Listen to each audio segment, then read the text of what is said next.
falar um pouco sobre o Alexander Hamilton, o secretário do Tesouro americano em 1790, 1791, talvez um dos nomes mais importantes da política econômica americana. Até hoje, os economistas se referem a uma tradição hamiltoniana do pensamento econômico e da política econômica americana. Até recentemente a Broadway fez um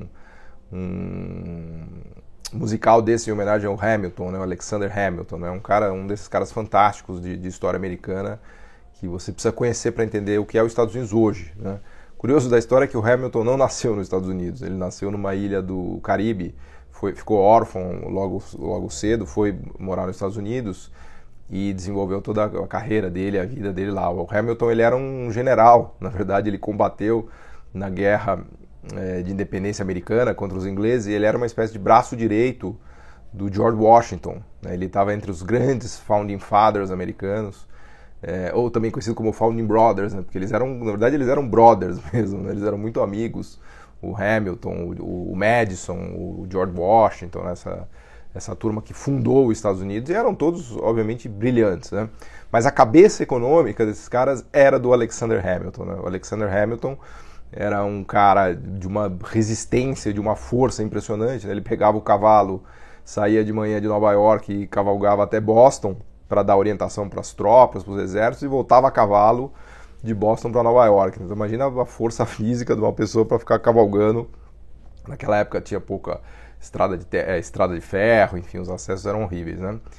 E de uma força intelectual fantástica. Ele escreveu um dos trabalhos mais importantes da história do pensamento econômico, sem dúvida, e certamente da história do pensamento econômico americano, que é o Report on Manufactures, que é um relatório que ele apresenta para o Congresso americano em 1791, defendendo a importância de estimular as manufaturas americanas, de fomentar a indústria e a industrialização nos Estados Unidos, né? Já a gente vai olhar um pouquinho desse relatório, que eu separei aqui alguns trechos para ler para vocês, né? E o curioso dessa história é que, inclusive, ele influenciou depois o List, Frederick List, foi um dos grandes pensadores do desenvolvimento econômico da Alemanha, que teve lá nos Estados Unidos, leu os trabalhos do Hamilton e viu que estava sendo implementado.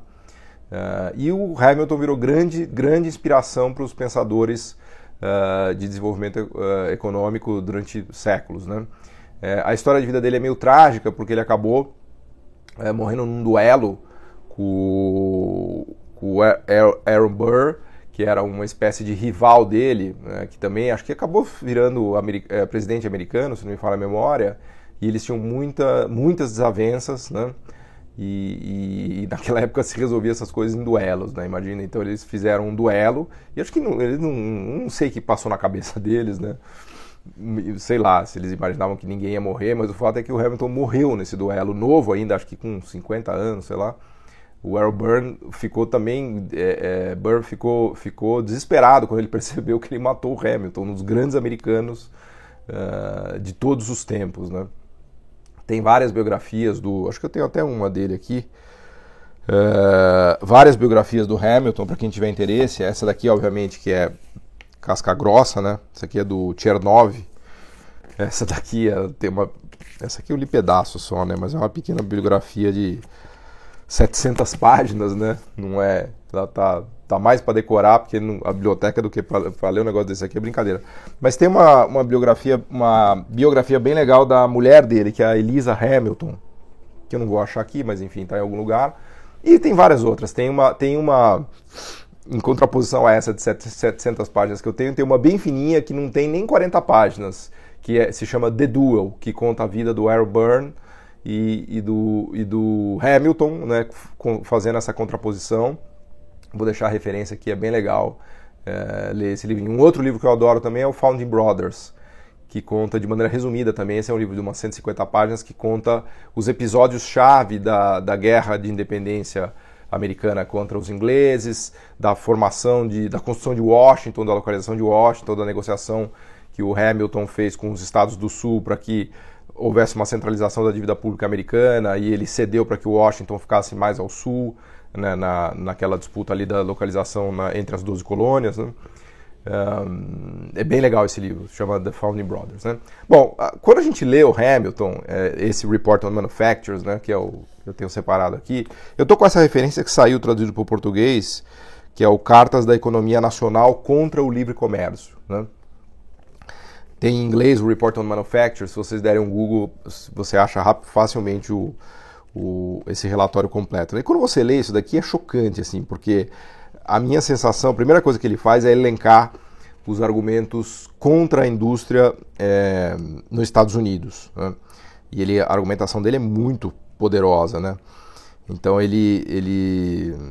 né, o que ele diz aqui, né, contra a conveniência de incentivar as manufaturas, e todo o relatório dele é para justificar políticas industriais, né? Ele está levando isso para o Congresso, para convencer o Congresso de que o Congresso precisa aprovar políticas para que haja um fomento da indústria americana, né, do desenvolvimento da indústria americana. Só que ele começa antes elencando os argumentos, né, que existem contrários à indústria e favoráveis à agricultura. Então, eu lendo isso daqui, parece que eu peguei a Folha de São Paulo, indo no ano da graça de 2020, e estou lendo aqui artigo de economistas brasileiros, que eu não vou citar o nome para não constrangir, mas é incrível, né? Como você vê um texto que foi escrito em 1791, 5 de dezembro de 1791, eu vou ler um parágrafo aqui, só vocês já vão entender o que eu estou falando, né? Sobre a agricultura, né? E é evidente que a agricultura era a vantagem comparativa americana, né? Então diz o Hamilton aqui, né? Os obstáculos que dificultam o progresso do nosso comércio exterior têm levado a sérias reflexões sobre a necessidade de ampliar a esfera do comércio interno. O completo êxito experimentado pela empresa manufatureira em certos setores importantes americanos, ele destaca, né, justificam a esperança que os obstáculos ao comércio que existem hoje para as indústrias americanas nos colocam, né? Daqui a pouco eu vou mostrar para vocês as indústrias que já estavam desenvolvidas em 1791 nos Estados Unidos, que o Hamilton destaca, né? Entretanto, ainda existem respeitáveis representantes de opiniões adversas ao fomento das manufaturas. Em essência, são os seguintes os argumentos com os quais defendem tais opiniões. Então vamos lá, e aí ele vai elencar aqui os defensores da agricultura e a crítica à indústria, né? Dirá o Hamilton em 1791. Todos os países, a agricultura é o mais benéfico e produtivo dos objetos da indústria humana. Esse critério, embora não seja universalmente exato, se aplica com ênfase especial aos Estados Unidos, devido às suas imensas extensões de território fértil, virgem e inabitado. Se você trocar a palavra Brasil e Estados Unidos aqui, ainda vai dar na mesma, né? Nada pode dar tão vantajoso emprego ao capital e ao trabalho como a conversão desses extensos ermos em fazendas produtivas. Na mesma medida, nada pode contribuir mais para a população, o poder e a riqueza real do país do que a agricultura. O empenho, com grande apoio do governo, em acelerar o crescimento das manufaturas equivale efetivamente a empenhar-se em desviar forçada e artificialmente a corrente natural da atividade humana de um canal mais benéfico.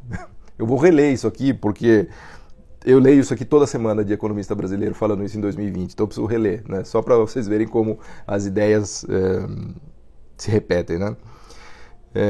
O empenho, com grande apoio do governo, em acelerar o crescimento das manufaturas equivale efetivamente a empenhar-se em desviar forçada e artificialmente a corrente natural da atividade humana de um canal mais benéfico, que seria aquele aplicado à agricultura americana.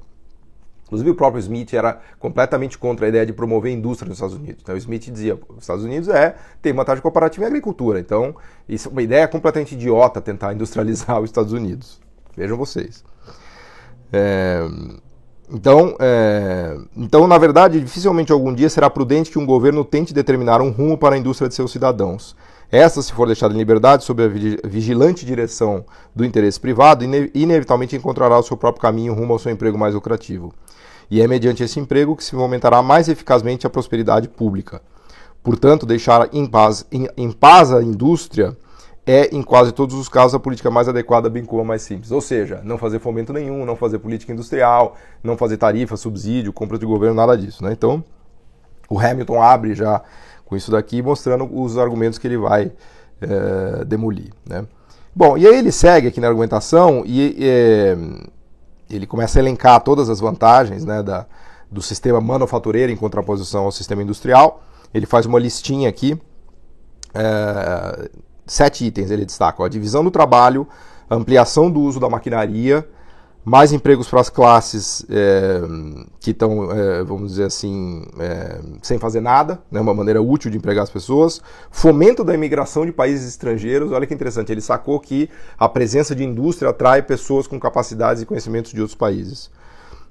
A indústria dá mais ênfase à diversidade de talentos e inclinações que distinguem os homens entre si,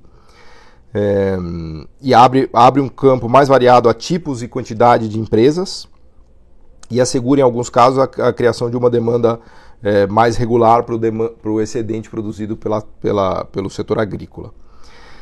Ele tem uma leitura, obviamente, clara do Adam Smith. Depois, na sequência, ele vai discorrer sobre a divisão do trabalho e a ampliação do uso de maquinaria, né? Então, lendo aqui, você vê que claramente ele foi influenciado pela leitura do Smith, né? Lembrando que o Smith escreveu A Riqueza das Nações em 1776 e o Report on Manufactures é de 1791.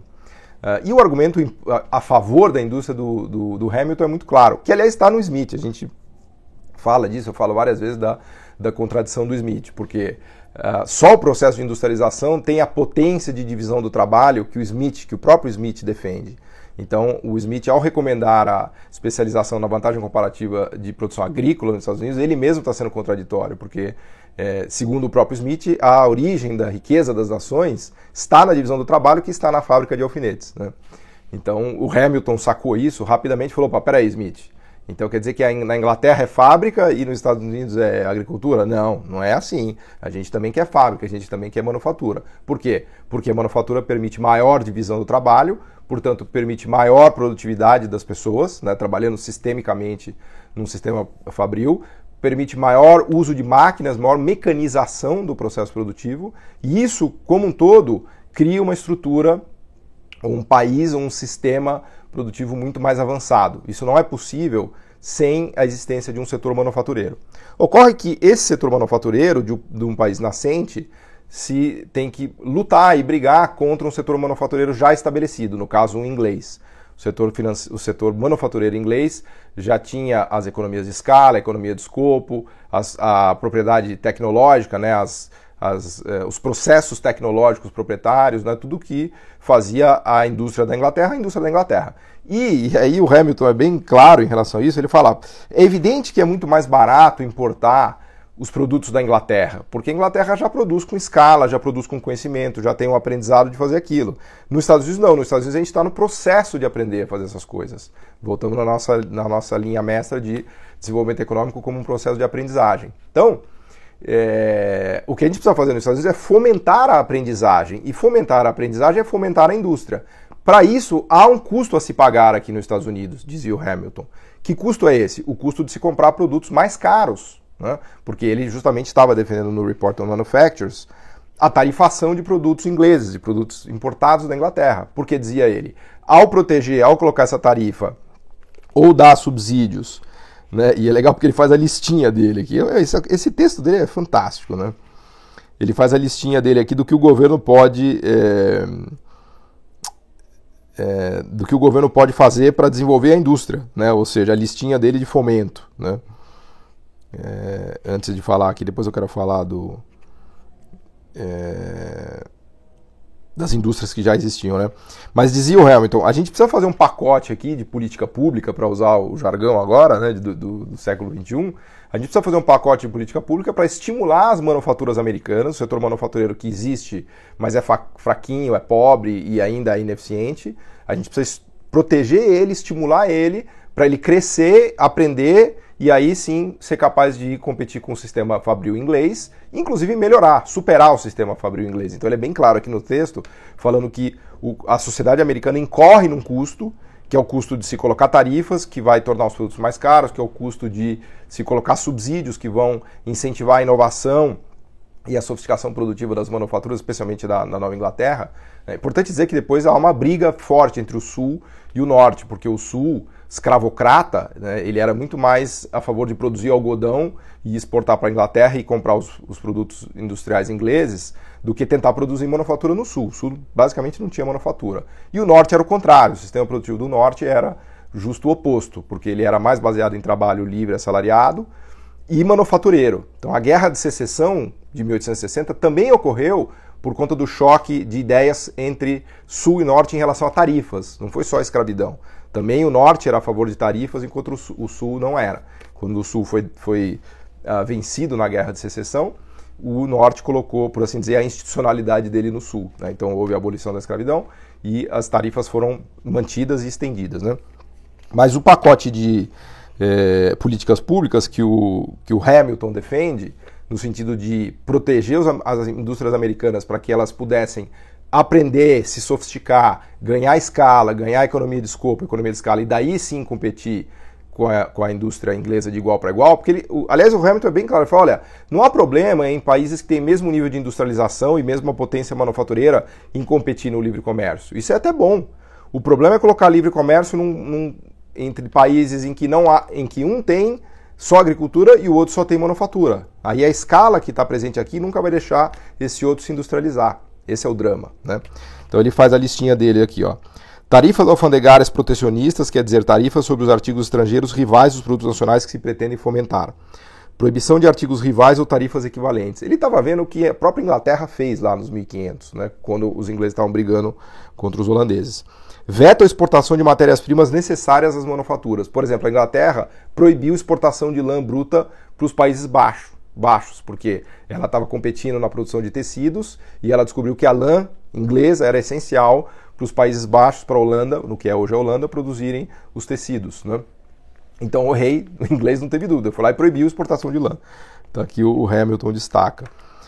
Subsídios pecuniários, né? Subsídios financeiros para uma série de atividades aqui que ele elenca, né? Prêmios também, né? E o prêmio tem a ideia do sucesso, da contrapartida, né? Reintegração de tarifas cobradas sobre as matérias-primas para manufaturas, né? Então você também dá um tipo de um drawback, né? Que você dá o dinheiro para o cara de volta. Normas prudentes para a inspeção de bens manufatureiros, né? Olha isso daqui, você tem que ter um sistema de normas que avalie, enfim, como o seu sistema manufatureiro está andando. A agilização do transporte de mercadorias, aqui tem a ver com infraestrutura. A agilização das remessas monetárias de um lugar a outro, ele estava já ligado na questão também da integração financeira. E por aí vai, né? Então, de novo, volto a frisar, isso aqui é um trabalho de 1791. Tá? Isso aqui foi fundamental, influenciou, enfim, praticamente todos os economistas que pensaram no desenvolvimento econômico desde então. Então, o argumento do Hamilton é bastante claro. Ele fala, olha, para um país que não tem indústria, como os Estados Unidos, é custoso desenvolver a indústria. E esse custo virá na forma de tarifas, de subsídios, de compras de governo, políticas públicas de fomento à indústria. É um custo que a sociedade americana vai ter que bancar. Só que ela vai ter que bancar não à toa.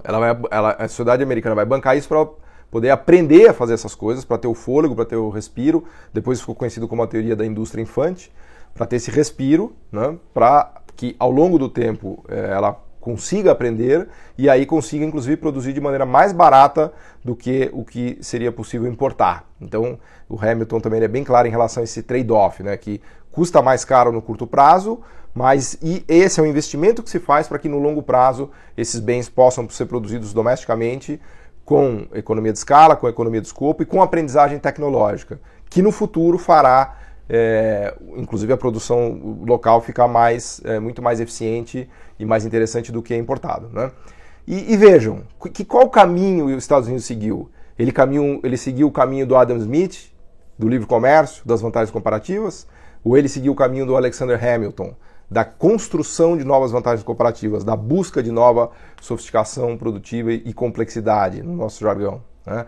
Das políticas de governo de tarifas, subsídio e compras de governo para tentar construir um sistema doméstico mais eficiente? Bom, não preciso responder para vocês qual caminho os Estados Unidos seguiu. É evidente que os Estados Unidos não seguiu o que todo mundo queria que os Estados Unidos fizesse na época. Os ingleses queriam, o Adam Smith queria, o sul dos Estados Unidos queria, toda essa galera queria, não era trivial.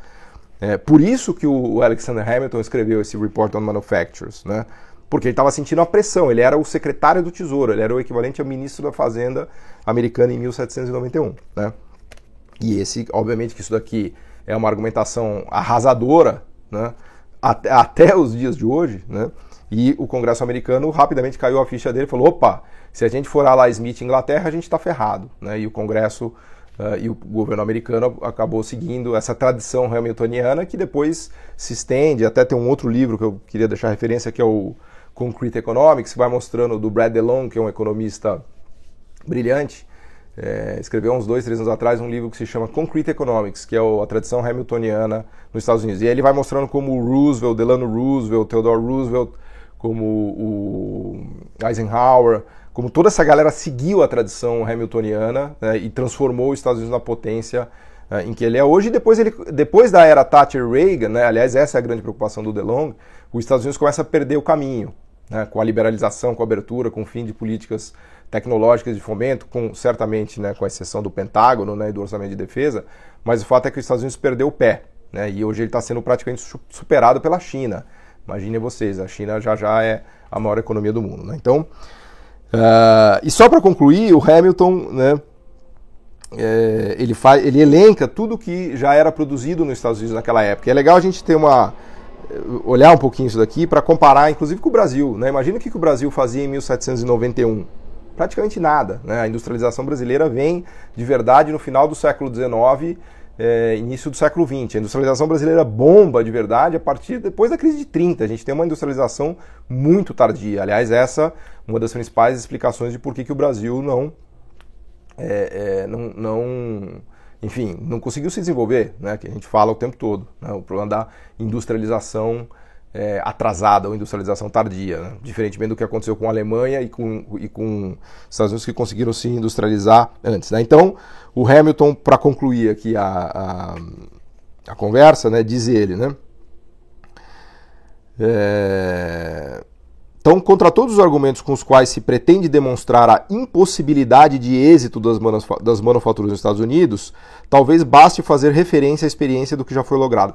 Vejam, é quase de dar risada um negócio desse, porque era o Hamilton ali. Quando você olha para os Estados Unidos hoje, que é a grande potência industrial do mundo, a grande potência, fala, isso aqui é uma piada, né? Não é verdade que aconteceu isso daqui. Não, é verdade. Em 1791 ele estava brigando com todo mundo para fazer as políticas industriais. Então vou reler, tá? Contra todos os argumentos com os quais se pretende demonstrar a impossibilidade de êxito das manufaturas nos Estados Unidos, talvez baste fazer referência à experiência do que já foi logrado, né? Dela fica evidente que vários ramos importantes têm crescido e florescido com surpreendente rapidez, oferecendo uma alentadora certeza de êxito a futuras tentativas. Entre elas, vale a pena mencionar as mais relevantes. Quer dizer, o Hamilton fala assim, galera, deixa eu mostrar para vocês o que está acontecendo aqui. Os Estados Unidos já está se industrializando, ele tem muita potência industrial, né? E aí ele vai elencando. E é legal que ele faz a contrapartida, né, da matéria-prima para a indústria, né? Então diz ele, olha, das peles, né, a gente já consegue fazer couros curtidos e tratados, sapato, bota, sapatilha, todo tipo de arreios e celas de montaria, maletas, baús, calças de couros, luvas, capas, pergaminhos e borracha. Do ferro, diz o Hamilton, a gente já faz ferro em barra laminado, aço, cravo, vareta, apetrechos agrícolas, fornos, panelas, outros utensílios domésticos, partes de ferro e aço de carruagens e barcos, âncoras, hastes e peças de vários instrumentos de artesanato e armas de diferentes tipos. Da madeira, diz o Hamilton, a gente é capaz de fazer barcos, gabinetes, armários, equipamentos de tornearia, maquinarias para manufatureiros e lavradores, instrumentos matemáticos e tonéis de todo o tipo. De linho e cânhamo a gente faz cabo, lona, corda, fio, cordel. Em geral, ladrilhos, louças, cerâmicas, aguardentes e licores. Papel, ele saca papel de escrever e de imprensa. Para forração, embrulho, papelão, papel de parede e enchimento, né? Depois chapéus de lã, né? Lembra que está um frio desgraçado lá em Nova York. Pele, combinações de ambos, artigos femininos, sapatilhas de seda, açúcares refinados, óleos animais e vegetais, sabão, óleo de baleia, velas de sebo, artigos de cobre e latão, latoaria para a maioria de usos comuns, carruagens de todos os tipos. Veja que os Estados Unidos fazia carruagens de todos os tipos. Tabaco de mascar, amido, colorantes e pólvora. Então está aqui uma pequena lista de 17 itens que o Alexander Hamilton escreveu em 1791, que dá uma evidência bastante clara do processo de industrialização que já existia nos Estados Unidos e uma aula que ele queria dar para todo mundo, falar, pessoal, galera, presta atenção, os Estados Unidos já faz tudo isso daqui. O que a gente precisa fazer é se industrializar de verdade, dar uma bombada aqui, proteger essa galera para que eles construam uma indústria super potente, né? Então, na discussão que se faz, né, do List contra o Ricardo, todo o pensamento econômico sobre, enfim, o desenvolvimento, né, tem muita coisa aqui.